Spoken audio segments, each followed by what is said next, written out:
A Guerra Civil Inglesa ocorreu de 1642 a 1649 e foi o tema solicitado para a minha equipe. Os integrantes da minha equipe são Henrique Sodré, Yasmin Novaes, Bárbara Dourado, Giovanna do Carmo e Gustavo Cerqueira. Durante essa guerra civil, tinham dois lados. O lado parlamentar e o lado partidário. Do lado parlamentar estava Oliver Cromwell e do lado partidário estava o rei Carlos I. Com o fim da guerra e a vitória dos parlamentares, foi decretada a morte de Carlos I. Com o fim da guerra, começou a acontecer mais flexibilidade nas leis, já que agora o poder não era mais absolutista e quem comandava a Inglaterra era um primeiro-ministro.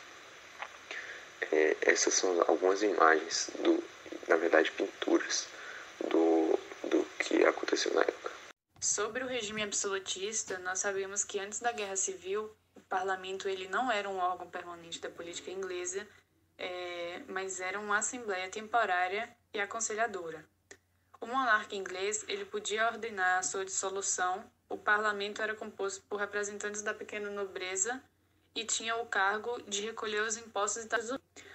O rei ele recebia os avisos do parlamento por intermédio dos chamados Bill of Rights, que significa Declaração de Direitos, só que o rei ele não tinha a obrigação de seguir. A rivalidade entre o rei e o parlamento, a gente sabe que foi isso que deu origem à Guerra Civil Inglesa, né? E as causas elas são encontradas nos acontecimentos sociais, econômicos, constitucionais e religiosos. E também são encontradas nas questões de soberania do Estado e no puritanismo da Igreja. A slide vai falar quem é contra e quem é a favor do absolutismo. Foram divididos em duas forças, que eram os apoiadores de Carlos I, que eram conhecidos como os Cavalheiros, e os liderados por Oliver Cromwell, que eram conhecidos como os Cabeças Redondas. Na Guerra Civil Inglesa, lutaram ao lado do rei os católicos e a alta nobreza, que se beneficiava das leis desiguais, e outra série de mercenários, que eram os anglicanos ou católicos. E lutaram ao lado do parlamento os protestantes, que eram os cristãos que não adotavam o catolicismo, em especial os puritanos, os burgueses e os camponeses, que eram fortemente prejudicados pelas leis desiguais que a monarquia impunha.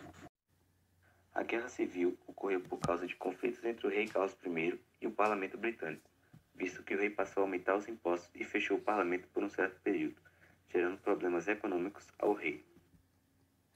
O primeiro monarca da dinastia Stuart foi Jaime I, que governou de 1603 a 1625. Para tentar adequar a coroa à nova realidade financeira da Inglaterra e controlar a ascensão da burguesia, Jaime I passou a tomar duas medidas principais: o aumento de impostos e estabelecimento de empréstimos forçados e a formação de monopólios estatais como forma de participação nos rendimentos dos negócios burgueses. Além disso, Jaime deflagrou uma perseguição religiosa aos puritanos. Confrontado pela Câmara dos Comuns, dissolveu o parlamento, que ficou inativo entre 1614 a 1622.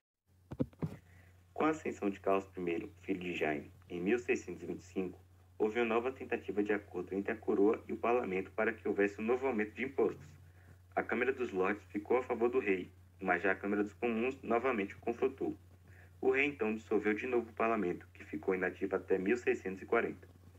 Herdando a difícil relação com o parlamento deixada pelo pai, Carlos I foi obrigado a assinar a Petição de Direitos, um documento que tornava obrigatória a convocação regular do parlamento e colocava os gastos do exército sob o controle de seus membros.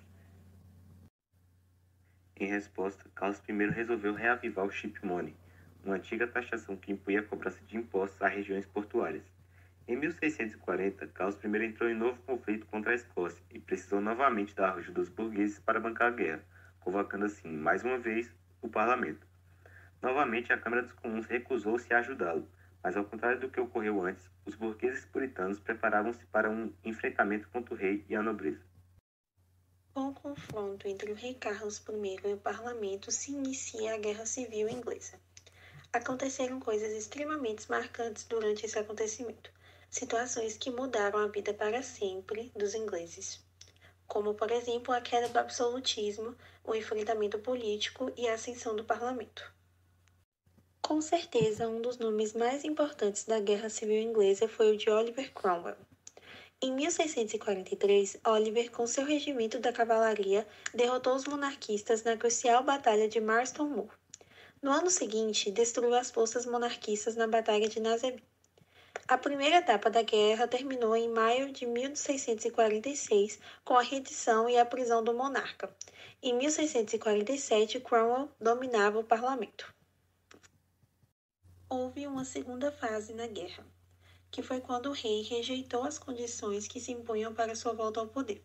Conseguindo escapar da prisão, chegou a um compromisso com os escoceses, cuja proposta para a restituição do trono seria o reconhecimento do presbiterianismo como religião oficial de ambos os reinos. Com o novo exército modelo, Cromwell conseguiu esmagar as forças da coroa. Começou então com a expulsão dos presbiterianos do parlamento, denominado Parlamento Rabadilha, que criou uma comissão para o julgamento do rei. Em 1649, declarado culpado por traição, Carlos I foi decapitado no dia 31 de janeiro, graças à ala radical burguesa. Nessa pintura mostra o momento em que o rei Carlos I foi decapitado. Em relação à situação econômica, uma das medidas importantes nesse período foi a implantação do ato de navegação, ou seja, os produtos ingleses só poderiam ser carregados em navios da Inglaterra. Esse ato contribuiu para a formação da poderosa esquadra naval inglesa, que dominaria os mares pelos séculos seguintes. A relação entre Oliver e os parlamentares não demorou a se enfraquecer. Em 1653, ele acabou com o auxílio do exército burguês. Em 1654, ele promulgou uma lei unificando a Inglaterra, a Escócia, a Irlanda no Estado Único. Em relação à situação religiosa, durante seu governo, Oliver reformou a Igreja Nacional segundo princípios de tolerância, embora ele perseguisse a Igreja Católica. Exercendo grande hegemonia política, os exércitos decretaram o fim da monarquia inglesa. A República foi proclamada na Inglaterra em 16 de maio de 1649. Nesse novo governo, os moderados foram excluídos do parlamento e Oliver foi aclamado como presidente do novo Conselho de Estado. Em 1653, ele instituiu uma ditadura na Inglaterra, dissolvendo o parlamento. Em 1657, restaurou o parlamento e buscou uma aproximação. O protetor da República morreu no ano seguinte e quem assumiu o poder foi seu filho, Richard. Porém, o filho não tinha a mesma força política do pai e não existiu a pressão dos radicais burgueses, que convocaram Carlos II, filho do rei decapitado, em 1649, restabelecendo a dinastia Stuart no poder inglês. Nesse slide, nós colocamos as referências bibliográficas, ou seja, os sites que a gente utilizou para poder concluir o trabalho. E é isso. Muito obrigada por assistir a nossa apresentação.